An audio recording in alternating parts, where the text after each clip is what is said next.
Welcome to Students Incorporated, a podcast exploring the topics of business, education, technology, and design. I'm your host, Mr. Jason. Join me weekly as my team and I produce content that's informative, positive, fun, and uplifting. Episodes include student conversations, interviews with thought leaders, and inspirational stories with an international flavor. This podcast is created and produced with the help of students from the International Community School of Bangkok. Hello, I'm Mr. Jason. I'll be your host today. I'm joined by my co-hosts Premi and Rebecca. We also welcome Mr. Christopher to this episode as our guest musician.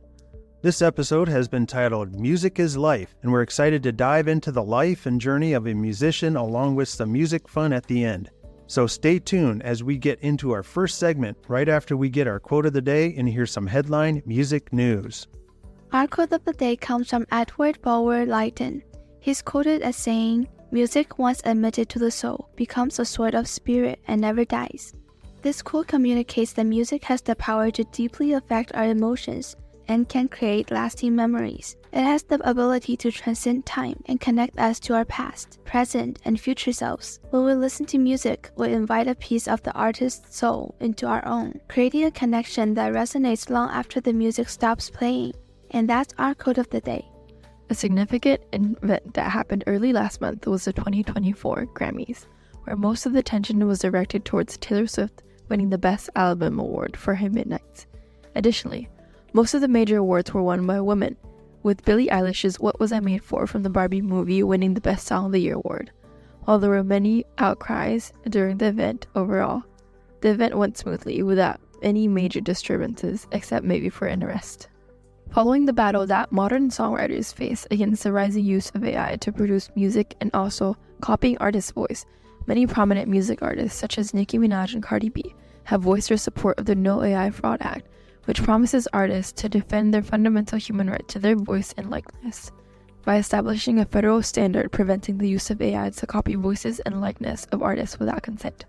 Coming all the way from Japan, the four-man band Rad Wimps, which has produced a variety of well-received music for movies such as Your Name and Weathering With You, will be performing at UOB Live at M-Sphere on May 23rd as part of their 2024 tour, The Way You Yawn, An Outcry of Peace, which will cover 7 different Asian countries.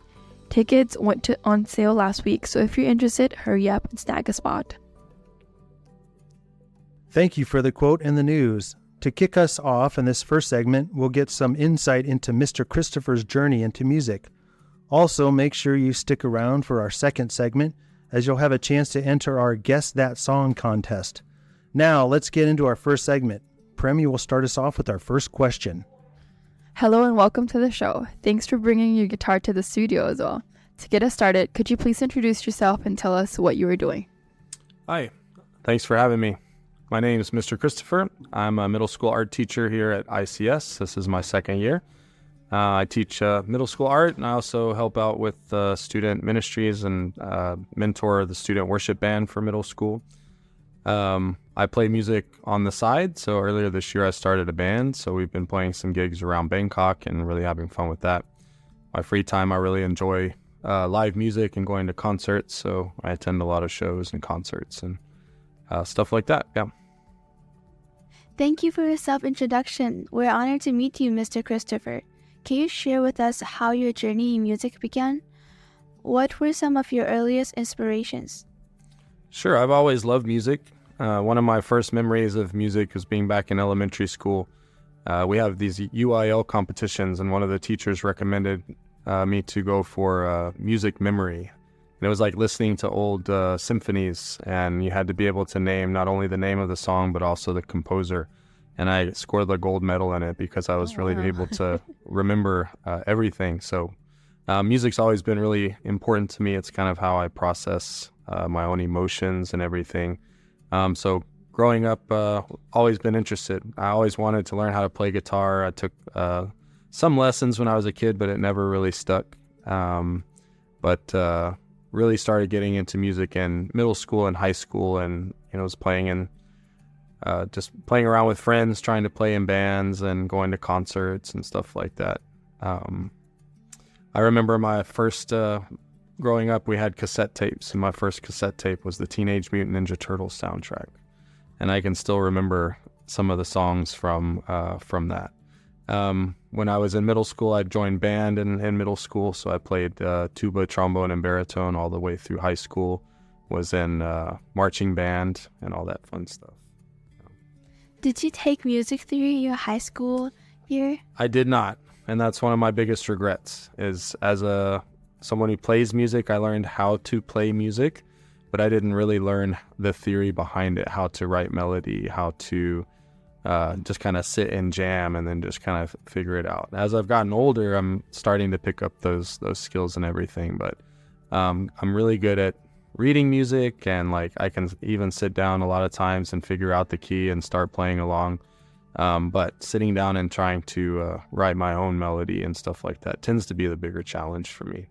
So you have perfect pitch, right? I don't know if I would say perfect, but there was one time I was in a store and I was just humming along to the song, and a lady said, "Oh, you've got perfect pitch." And I was like, didn't realize that, but thank you. You'll definitely ace the course. But funny thing is, I love to sing now, but I did not know that I knew how to sing until probably I was, I think, 21 or so. Wow. I was going to a concert, and we were waiting for the band, and they had a karaoke room, and I'd never done karaoke before, and they were like, Was that how you figured it out? That's how I figured it out. That's crazy. Yeah. So one of my big regrets is when I was in high school, my favorite musical of all time is Little Shop of Horrors. Oh. Is a movie from the 80s with Rick Moranis, and we did that my senior year of high school, and I wanted to try out for the dentist part, but I did not have confidence, and I was like so shy. So I ended up doing stage manager, and it was great, but I always regret, man, I could have been a great dentist if I'd known that I could sing. It's crazy how you figured it out, though, how you found out. Yeah. That is one story. And we also understand that you're also an art teacher. Mm-hmm. How does your work as an art teacher influence your creative process in music, or vice versa? I think for me, any art, and I try to connect this with my students as well, is that art has to mean something. It has to reflect some part of your life or some part of your experience to make it meaningful. The best art, in my opinion, connects to the life of an artist. Me as an artist, if I sit down and I try to work on a piece of art and I'm not connected to it emotionally in some way, then I will never finish. I have a portfolio of probably 100 different artworks that I've started and only halfway finished because I just had no connection to it. But then when I am connected to it, there are those times where I can sit down and hours will go by as I'm working on it. I did a portrait last year, and I was just so intrigued of like the curve of this person's ear and the flow of the hair, and because that person was really meaningful to me, it made the artwork that much more important to finish. So I think the same thing with music. So if I don't connect to the music in some way, then I lose interest and I get bored. And when I do connect to something, it becomes really meaningful and really valuable. That's insightful, and I've always admired those who are teachers and can create masterpieces. Could you tell us about any artists or bands that have helped influence your musical style? Sure. The band I play in now, we play kind of a mix of what I call Texas indie folk and country. Since I come from Texas, I come from a city called Houston, which is a big city. I grew up with country music. But when I was in high school, I got really into punk rock and a lot of like rock bands and stuff like that, going into like more heavy metal type stuff. Around the early 2000s, it was kind of when a lot of indie rock first kind of started hitting, and that completely changed my musical tastes. So I have like a wide variety of things that I really enjoy, but I would say these days mostly leans towards indie folk and country. Some of the greats like George Strait, who's known as the king of country from Texas, Willie Nelson, who I've seen many times in concert. He's 91 this year, I think, and still putting on concerts, which is awesome. My favorite band of all time is a band called Tool, which I've seen many times. I used to love a band called 311. There was around 2004 is probably when I reflect as like my favorite year for music. which is kind of that indie explosion. And there was a label called Saddle Creek that had a lot of my favorite bands at the time. Bands called Rilo Kiley, Bright Eyes. But those were super important to me. Bands like Death Cab for Cutie, Postal Service. Because it's not just the instrumentation, but it's the words behind it. And it was a really meaningful time for me. So that influences a lot of my music as well, I think. That's a lot of genres. Here's a follow-up question. Are there specific ways you incorporate that into your own music? So like I said, I like to play music that I connect to.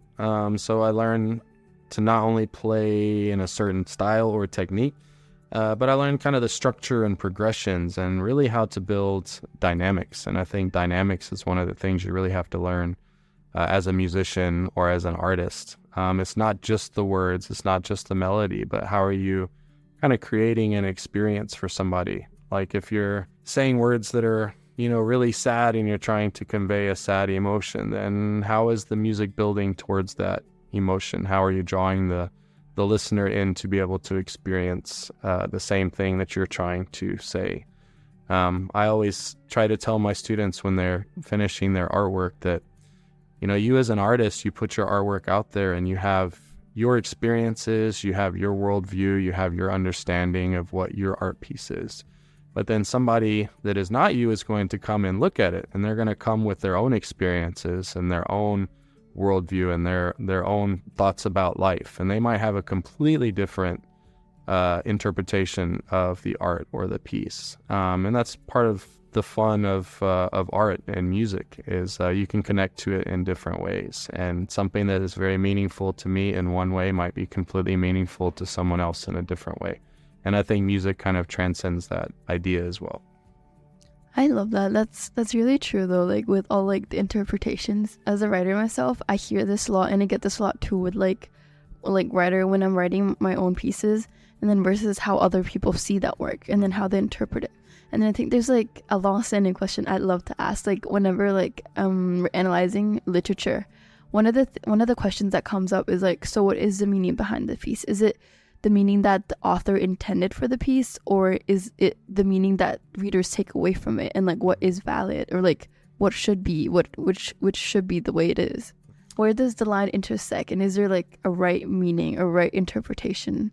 Right or wrong? That's a tough balance on that one. I kind of feel like any character that's out there kind of carries a piece of the author with them in some ways, because it is an author that's kind of coming up with their thoughts and their behaviors and their ideas. But sometimes, you're creating this thing and then you put it out, and when you put it out, you do have to let it go, right, and you have to let it breathe and become its own thing. So I don't think I could give you like a black or white answer on that. It is not black and white. It's kind of all mixed in. Sometimes it is nice to be able to separate the art from the artist. Yeah, that the art stand for sure. Stand alone. Yeah. Yeah, I hear that too a lot. There are a lot of songs that I like that I probably would not like the person who made them very much. So yeah, that makes sense. Yeah. Okay, next question is, could you describe your creative process? How do you go from an initial idea to a finished song, and what challenges do you face along the way? I usually start with the words. I was a big writer in my younger days, so I used to love writing poetry, and to me, writing lyrics is kind of like writing poetry. And many times I get inspiration that just kind of comes from, I'm a big people watcher, and Me just too. watching, I love that. interactions and stuff, and something might happen, or I might rhyme something, and then I try to sit down and write it down or keep notes. But then I'm like, if I don't have anything to write it down, I'll be like, oh, I'm going to really remember this one. And I usually forget, which is kind of sad. But I like to start with the words. And I feel like that's kind of the easiest part for me, is being able to figure out, the stanzas or the verses and the chorus. The challenge for me, I think, is really trying to figure out the melody. I might be able to figure out like a chord structure, but trying to come up with a really, really nice, doesn't have to be intricate, but nice flowing melody to a song that's trying to capture that emotion or capture that feeling that I'm trying to go for. It becomes the challenge. I might start with like a chord progression, and then I'll try to like either hum or sing a melody on top of that chord chord progression, and I tend to record myself. So I have a lot of these recordings of myself where it's just playing guitar and I'm, on top of the guitar. So yeah, and then later you kind of have to take those things, and it's almost like a puzzle, putting them together and trying to get them to fit. And that's probably the most challenging part, is trying to, take that idea with the emotion and the melody and trying to mix it all. Wow, that's a lot of work. We never imagined the amount of work that goes into each song.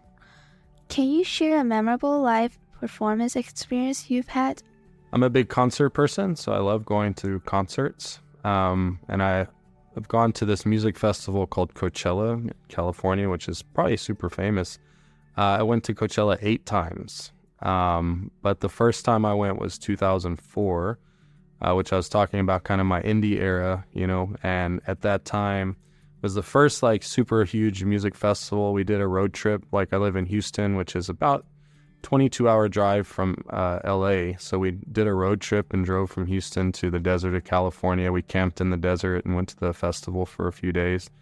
And at the time was the lineup was probably the most amazing lineup I had ever seen at the time. Radiohead headlined the first night, The Cure headlined the second night, and pretty much every indie band at that time that I had wanted to see was there.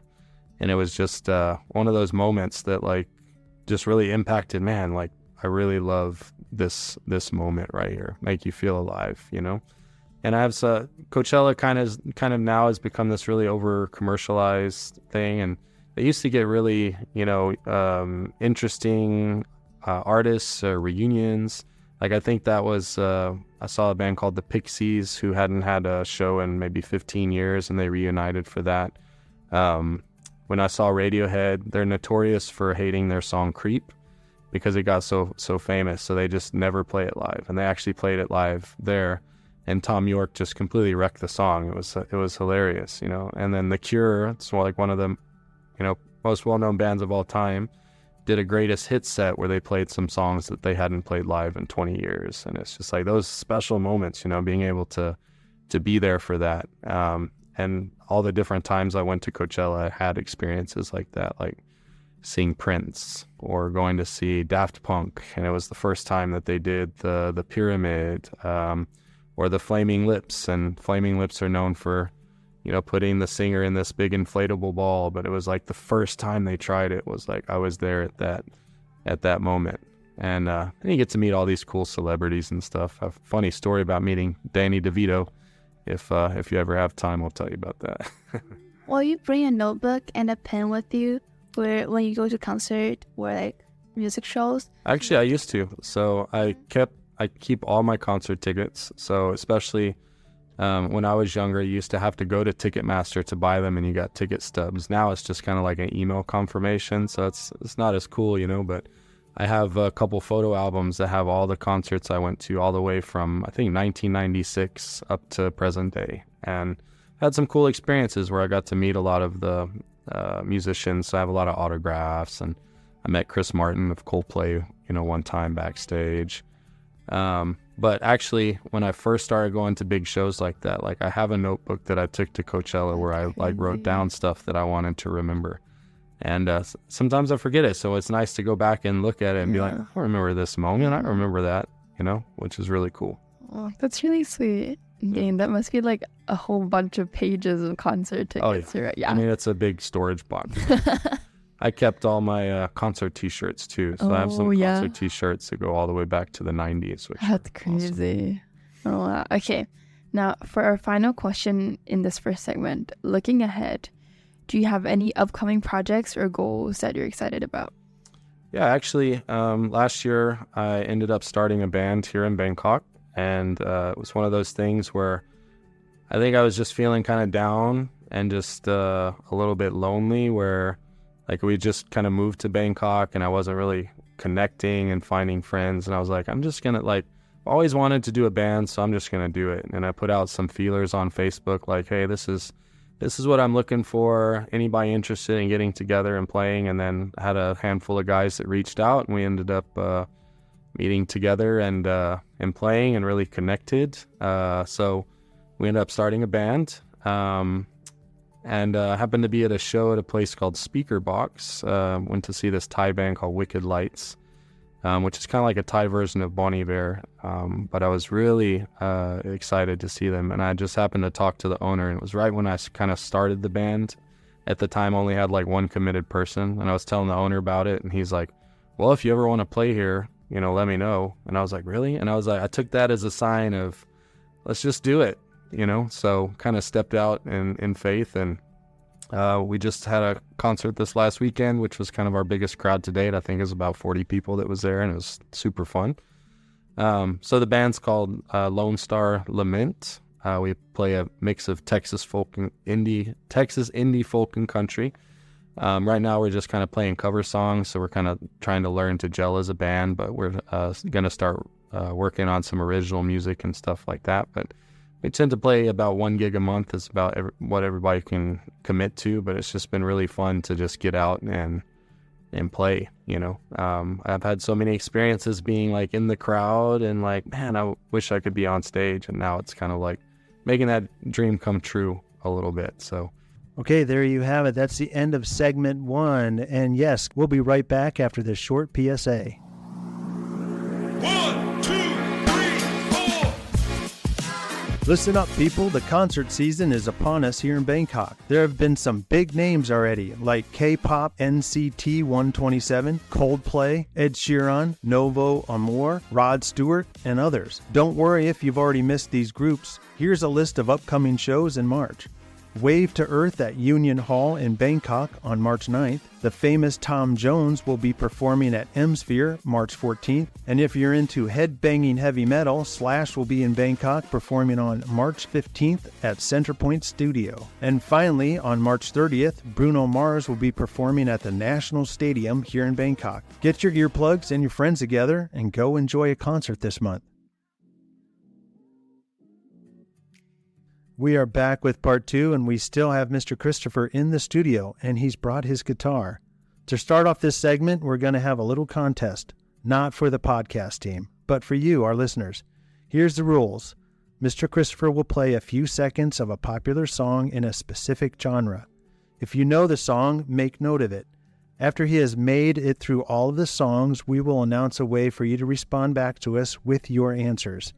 The first 2 responders who have the most points correct will win a special prize from the Students Incorporated podcast team. Here's how we count up the points.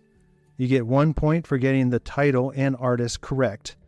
You get a half point if you get one or the other correct. There are 5 regular songs worth 1 point, and 1 bonus song at the end with 2 points. Let's start. Over to you, Premi. Okay, this sounds fun. The first song falls into the music genre of classic rock. Mr.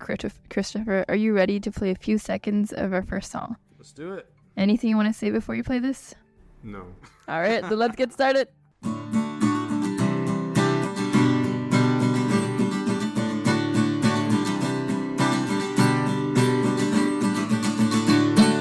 Thank you. Hopefully our listeners are up on their classic rock music. Okay, our next song falls into the country music genre. Mr. Christopher, we're ready if you are.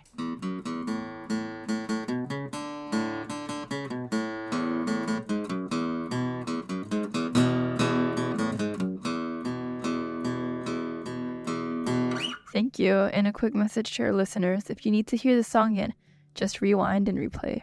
Easy. Okay, our next song falls into the genre category of hard rock or rock and roll. Go ahead and play the next song, Mr. Christopher.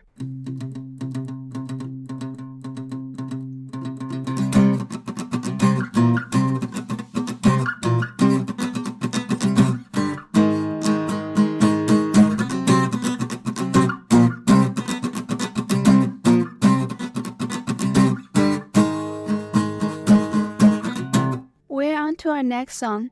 The next song is the genre of pop music. Mr. Christopher, go ahead and play when you're ready.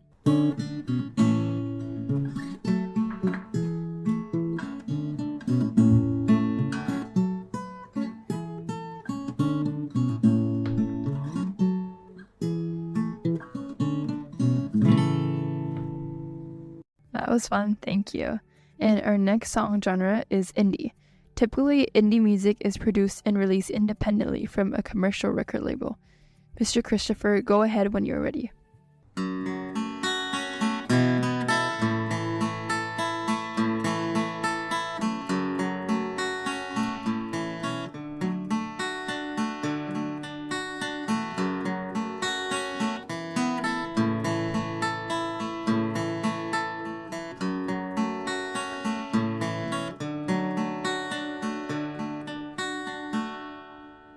Thank you. Our last song of this contest is our bonus song, and it's worth 2 points. No hints on this one. Mr. Christopher, go ahead and play our bonus song when you're ready.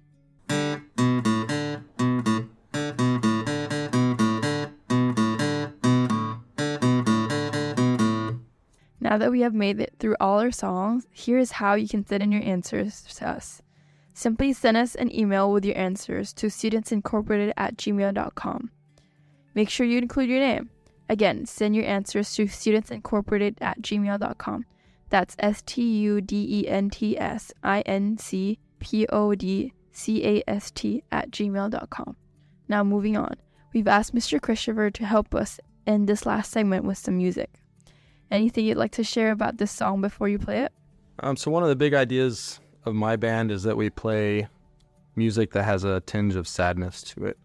Not in like a boring way or a melancholy way, but in kind of the way of where we think of misery brings us together, brings us together to kind of celebrate the things that are kind of sad in life. So it doesn't necessarily mean that when something's sad, it's just like depressing and really just down, right? There's so many songs I can think about that have fun or like a positive message, but just has that tinge of sadness to it. It's kind of based off of a movie that I used to love called High Fidelity that had John Cusack and Jack Black in it. And one of the quotes from the movie, he's talking a little bit about his depression, and he says, "Do I listen to pop music because I'm depressed? Or am I depressed because I listen to pop music? Or is it like one of those cycle things, So the idea behind the band is to celebrate those songs, because everybody, I think, can figure out a song. So this song is like actually, when you think about it, quite a happy song, but it's actually one of those things that takes something that's really happy and really beautiful, but it's also got a tinge of sadness to it. It's kind of, you guys seen the movie Up? I will never forget watching the first 5 minutes of Up and then just crying my eyes out, because it's the story of that love story and where the old guy, his wife passes away at the end. So this song is kind of about that, where it's a beautiful marriage and everything, but how much time do we have together? Maybe 40 years, something like that. Eventually one of us is going to have to live life alone. So beautiful song, but has that kind of tinge of sadness to it. So it's called If We Were Vampires by Jason Isbell.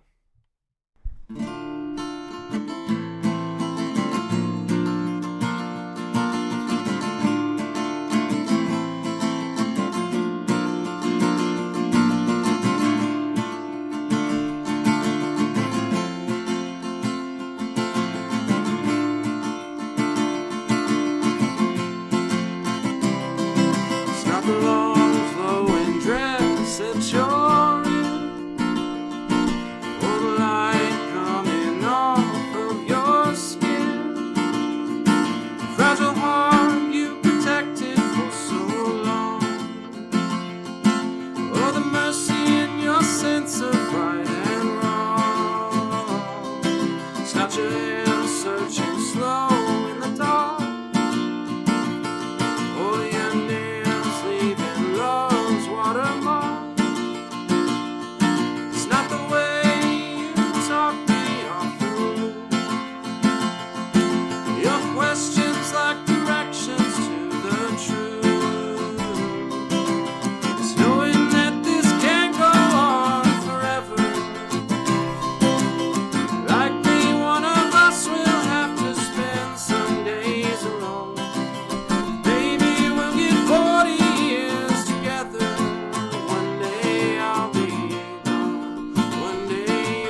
Thank you.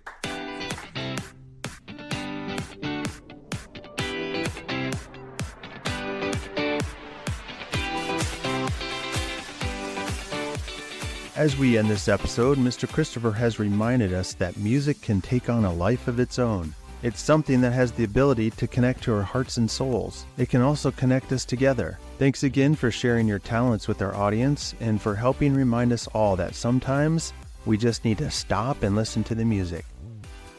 As always, this podcast would not be possible without the hard work and support of our international student production team. All music and sound effects are courtesy of Pixabay.com, a vibrant community of creatives sharing copyright-free images, videos, and music. And we are signing off until next time. We are Students Incorporated, because your voice matters.